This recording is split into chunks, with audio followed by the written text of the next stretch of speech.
پاک بارگاہ میں دعا گو ہوں اللہ تبارک و تعالی مجھے حق بیان کرنے کی، آپ کو حق سننے کی، ہم سب کو حق پر عمل پیرا ہونے کی توفیق عطا فرمائے۔ احباب وقار، کائنات کے اندر کوئی بھی فعل، کوئی بھی کام ایسا نہیں ہے، شریعت اسلامیہ کے اندر کوئی بھی کام ایسا نہیں ہے جو اطاعت رسول کے بغیر ہو، اور وہ اطاعت رسول کے بغیر ہو اور رب کی بارگاہ میں قبول ہو جائے۔ شریعت اسلامیہ کے اندر کوئی بھی فعل، کوئی بھی کام، کوئی بھی عمل ایسا نہیں ہے کہ جس کے اندر حضور کی اطاعت شامل حال نہ ہو اور وہ اللہ کی بارگاہ میں قبول ہو جائے۔ آئیے قرآن سامعین محترم، قرآن مجید فرقان حمید کے اندر خالق کائنات نے 40 مقام ایسے ہیں جہاں پر اپنی اطاعت کا حکم فرمایا اور ساتھ ہی اپنے محبوب کی اطاعت کا حکم فرمایا۔ کتنے مقام ایسے ہیں؟ 40 مقام ایسے ہیں۔ قرآن مجید فرقان حمید کے اندر 150 مقامات ایسے ہیں، 150 ایسے مقامات ہیں جہاں اطاعت کا لفظ کا ذکر نہیں کیا، اطاعت کے لفظ کو نازل نہیں کیا، لیکن اس سے معنی، اس سے مراد اطاعت رسول ہے۔ کیا ہے؟ اطاعت رسول ہے، اطاعت خدا ہے۔ احباب وقار، 40 میں سے 22 آیات ایسی ہیں کہ جس کے اندر رب کائنات نے اپنی اطاعت کے ساتھ اپنے محبوب کی اطاعت کا حکم فرمایا ہے۔ بولیے سبحان اللہ۔ میں نے بات جس پہ اینڈ کرنی ہے وہ لطف والی ہے، اس پہ آپ کی توجہ چاہوں گا۔ 40 مقامات ایسے ہیں جہاں پہ رب کائنات نے اپنی اطاعت کے ساتھ اللہ کی اطاعت کا حکم فرمایا ہے۔ 40 میں سے آپ 22 نکالیں، اس میں اللہ اور اس کے رسول کی اطاعت کا حکم ہے۔ 22 نکالیں، اس میں 22 آیات کے اندر اللہ اور اس کے رسول کی اطاعت کا حکم ہے، یعنی اپنی اطاعت کے ساتھ اپنے محبوب کی اطاعت کا حکم دیا ہے۔ 40 میں سے 22 نکالیں، پیچھے کتنی رہتی ہیں؟ 18 آیات ایسی ہیں قرآن مجید فرقان حمید کے اندر جہاں پہ رب کائنات نے فقط ذات مصطفیٰ، فقط آمینہ کے لال، فقط اپنے محبوب کی اطاعت کا حکم فرمایا ہے۔ کتنی آیات ایسی ہیں؟ 18 آیات ایسی ہیں اپنی اطاعت کا ساتھ ذکر ہی نہیں کیا، صرف اور صرف اپنے محبوب کی اطاعت کا حکم فرمایا ہے۔ اب آپ اس وقار اگلی بات، الحم سے لے کر والناس تک، الحم سے لے کر والناس تک آپ کو پورے کا پورا قرآن آپ پڑھ لیں، کوئی مولوی نے نہیں لکھا، کوئی مفسر قرآن نے نہیں لکھا، کوئی بھی ایسی آیت نہیں ملے گی جس کے اندر رب کائنات نے اکیلی اپنی اطاعت کا حکم دیا ہو، اکیلے اپنی اطاعت کا حکم دیا، کوئی ایسی آیت نہیں ملے گی۔ اب اب ذکر یہ ہے شان رسالت کہ رب کائنات نے اپنے محبوب کی شان کا ذکر فرمایا ہے تو کس شان انداز کے ساتھ فرمایا ہے کہ جہاں بھی اپنی اطاعت کا حکم دیا ہے ساتھ محبوب کی اطاعت کا رکھا ہے، اور 18 مقام پر صرف اپنے محبوب کی اطاعت کا حکم فرمایا ہے۔ احباب وقار، میں نے پہلے ایک جملہ کہا، کوئی بھی کام ایسا نہیں ہے جو اطاعت رسول کے بغیر ہو اور رب کی بارگاہ میں قبول ہو جائے۔ ہم نماز پڑھتے ہیں، نماز کا حکم ہے، ہم پڑھتے رہیں گے جب تک زندگی ہے، جب تک زندگی ہے نماز پڑھتے رہیں گے۔ رب نے قرآن میں فرمایا وَأَقِیمُوا الصَّلَاةَ، نماز قائم کرو۔ رب نے کسی پارے میں کسی آیت کے اندر یہ نہیں کہا کہ رکوع کرنا ہے اس طرح کرنا ہے، سجدہ کرنا ہے اس طرح کرنا ہے، سجدے میں یہ پڑھنا ہے، رکوع میں یہ پڑھنا ہے۔ رب کائنات نے کسی جگہ پہ یہ نہیں فرمایا رکوع کس طرح ادا کرنا ہے، سجدہ کس طرح کرنا ہے، سجدے میں پڑھنا کیا ہے، قیام میں کھڑے کس طرح ہونا ہے۔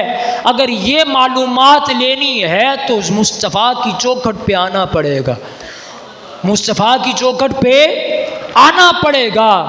اب وقار اسی طرح رب کائنات نے قرآن مجید فرقان حمید کے اندر فرمایا وآتوا الزکاۃ، زکوٰۃ ادا کرو۔ قرآن کی کسی آیت کے اندر یہ نہیں کہ اتنا نصاب دینا ہے، اتنی زکوٰۃ دینی ہے۔ حج دیکھ لیں، کوئی بھی حج کا رکن ایسا نہیں ہے جو اطاعت مصطفیٰ کے بغیر ہو۔ اب آپ ذکر آئیے، متفقۃ حدیث پاک ہے، بخاری و مسلم کی حدیث پاک ہے۔ حضور نبی کریم صلی اللہ علیہ وسلم نے صحابی رسول ہیں حضرت معاذ بن جبل رضی اللہ تعالیٰ عنہ، معاذ بن جبل کو لشکر دیا، سپہ سالار بنایا، جاؤ فلاں مقام پہ جہاد کرو۔ اب حضور حکم دے رہے ہیں، آرڈر دے رہے ہیں، جمعرات کا دن ہے۔ کون سا دن ہے؟ جمعرات کا دن ہے۔ اب وقار معاذ بن جبل کے دل میں خیال آیا شاید یہ زندگی کا آخری جمعہ ہو، کل جمعہ ہے اور میں آج رک جاتا ہوں، حضور کے پیچھے جمعہ پڑھ کے جاؤں گا، حضور کے پیچھے جمعہ ادا کر کے پڑھ کے جاؤں گا، شاید زندگی کا آخری جمعہ ہو۔ جمعہ آتا ہے، جمعہ پڑھتے ہیں، حضور سے ملاقات ہوئی، حضور نے فرمایا معاذ تمہیں جانے کا کہا تھا، تم گئے کیوں نہیں ہو؟ تو حضرت معاذ بن جبل عرض کرتے ہیں یا رسول اللہ میں نے یہ سمجھا شاید جنگ کے اندر شہید ہو جاؤں، زندگی کا آخری جمعہ ہو، دل چاہتا تھا آپ کے پیچھے جمعہ ادا کر کے جاؤں۔ حضور نے فرمایا اے معاذ تم میرے حکم کی تعمیل کرتے، اتنا مقام، اتنی عزت، اتنی رسپیکٹ، اتنی شان تمہیں جمعہ ادا کر کے نہیں ہوئی جتنی میرے حکم کی تعمیل کرتے تو مقام ملنا تھا۔ میرے حکم کی تعمیل کرتے، حضور نے کیا فرمایا تم میرے حکم کی تعمیل کرتے اور چلے جاتے، وہاں پہ جو تمہیں مقام اور مرتبہ ملنا تھا تو جمعہ ادا کر کے بھی تم پا نہیں سکے۔ اب آپ ذکر پتہ چلا وَمَن يُطِعِ اللَّهَ وَالرَّسُولَ، اللہ کی اطاعت رسول کی اطاعت ہے، اور فرمایا وَمَن يُطِعِ الرَّسُولَ فَقَدْ أَطَاعَ اللَّهَ، رسول کا حکم اللہ کا حکم ہے۔ سامعین محترم، رسول نبی کریم صلی اللہ علیہ وسلم کی اطاعت اللہ کی اطاعت ہے، اللہ تبارک و تعالیٰ کی اطاعت رسول کی اطاعت ہے، رسول کا حکم اللہ کا حکم ہے۔ رسول کا دامن چھوڑ کر رب کائنات تک رسائی حاصل کرنا چاہیں تو کوئی بندہ رسائی حاصل نہیں کر سکتا، رسائی حاصل نہیں کر سکتا۔ اب اس وقار جس پوائنٹ پہ لانا چاہتا ہوں، قبلہ امیر المجاہدین علامہ حافظ خادم حسین رضوی علیہ رحمہ نے ساری عمر وَمَن يُطِعِ الرَّسُولَ فَقَدْ أَطَاعَ اللَّهَ کی پاسداری کی ہے، رسول اللہ کی ختم نبوت پر پیرا دیا ہے، حضور کی عزت نموس کا پیرا دیا ہے، حفاظت کی ہے۔ رب کائنات نے پھر مقام مرتبہ کیا عطا کیا ہے۔ اب آپ ذکر شیخ الحدیث حافظ عبدالستار سعیدی زیدہ مجدہ آپ فرماتے ہیں کہ ساری عمر رسول کی اطاعت کی، رسول کی نموس رسالت پر پیرا دیا امیر المجاہدین نے، اور یہ ساتھ کہتے رہے انہیں جانا انہیں مانا، نہ رکھا غیر سے کام، للہ الحمد میں دنیا سے مسلمان گیا۔ آپ فرماتے ہیں جب رسول کو دیکھا نہیں تھا، مصطفیٰ کو دیکھا نہیں تھا، کہتے رہے انہیں جانا انہیں مانا، نہ رکھا غیر سے کام، للہ الحمد، میں دنیا سے مسلمان گیا جب مصطفیٰ کو دیکھ لیا، ذات مصطفیٰ کا دیدار کر لیا، پھر کہا انہیں جانا انہیں مانا، نہ رکھا غیر سے کام، للہ الحمد میں دنیا سے مسلمان گیا۔ کیا بات، کیا بات، کیا بات،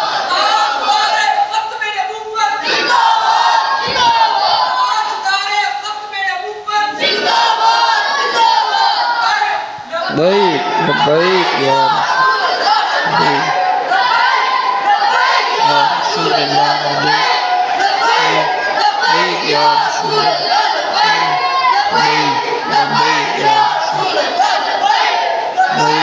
لبیک یا رسول اللہ۔ کیا کہا؟ انہیں جانا انہیں مانا، نہ رکھا غیر سے کام، للہ الحمد میں دنیا سے مسلمان گیا۔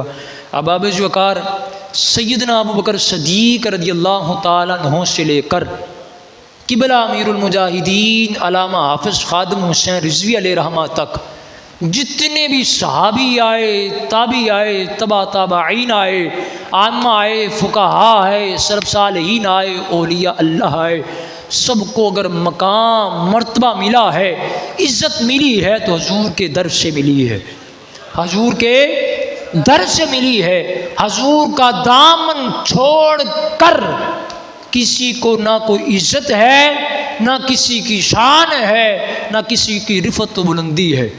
تو باب وقار قبلہ امیر المجاہدین علامہ حافظ خادم حسین رضوی رحمۃ اللہ تعالیٰ علیہ نے ساری عمر رسول اللہ صلی اللہ علیہ وسلم کی اطاعت کی، اللہ کی اطاعت کی، حضور کا ذکر کیا اور ساتھ اللہ کا ذکر کیا، اور حضور کے حکم کو مانا، حضور کی ناموس پر پہرا دیا جس طرح پہرا دینے کا حق تھا، اور پہرا اس طرح دیا کہ آج بھی وہ ہائی لینڈ کا سور، یہ چند دن پہلے اس نے اسائنمنٹ دی کہ جس وقت سے وہ اللہ ویل چیئر والے بابا جی نے میری منجی ٹھوکی ہے، میری منجی ٹھوکی ہے، اس نے اسائنمنٹ دی ہے، یہ گوگل پہ موجود ہے، آپ سرچ کر کے نکال سکتے ہیں کہ جب سے انہوں نے مجھے مارنے کا حکم صادر کیا ہے کہ اس کو مار دو، جب اس نے حضور کی شان میں غصاخی کی، حضور کے خاکے بنانا چاہے، کہ برا امیر المجاہدین نے فرمایا جو ہائی لینڈ کے اندر ہے اسے وہاں پہ جا کے واسر جہنم کر دے۔ اس نے کہا کہ یہ اسائنمنٹ تازہ 4 دن پہلے کی ہے۔ اس نے کہا کہ جس وقت سے یہ بیان جاری ہو میں سکون کی نیند نہیں سو رہا، سکون کی نیند نہیں سو رہا۔ تو باب وقار پتہ چلا کہ جو حضور کا ہو جاتا ہے، حضور سے وابستگی اختیار کر لیتا ہے، حضور پھر کمر لگنے نہیں دیتے، حضور پھر کمر لگنے نہیں دیتے۔ اقبال نے کہا تھا کہ محمد سے وفا تو نے تو ہم تیرے ہیں، یہ جہاں چیز ہے کیا لوح و قلم تیرے ہیں۔ اب اب ذکار میں نے بڑا دماغ لڑایا اس شعر کی سمجھ آ جائے کہ کی محمد سے وفا تو نے تو ہم تیرے ہیں۔ پتہ چلتا ہے کہ حضور کی عزت میں مر جانا، حضور کی ناموس سے پیرا دے دینا، حضور سے محبت کرنا، الفت کرنا، حضور کے نام سے وفا کر دینا، مقام مل جاتا ہے، بلندی ہو جاتی ہے، لیکن دوسرے مصرے کی سمجھ نہیں آتی، یہ جہاں چیز ہے کیا لوح و قلم تیرے ہیں۔ پتہ چلا کہ بلا امیر المجاہدین علامہ حافظ خادم حسین رضوی رحمۃ اللہ تعالی علیہ دنیا سے گئے، مینار پاکستان کے گروڑ نے بتایا کہ کی محمد سے وفا تو نے تو ہم تیرے ہیں، یہ جہاں چیز ہے کیا لوح و قلم تیرے ہیں۔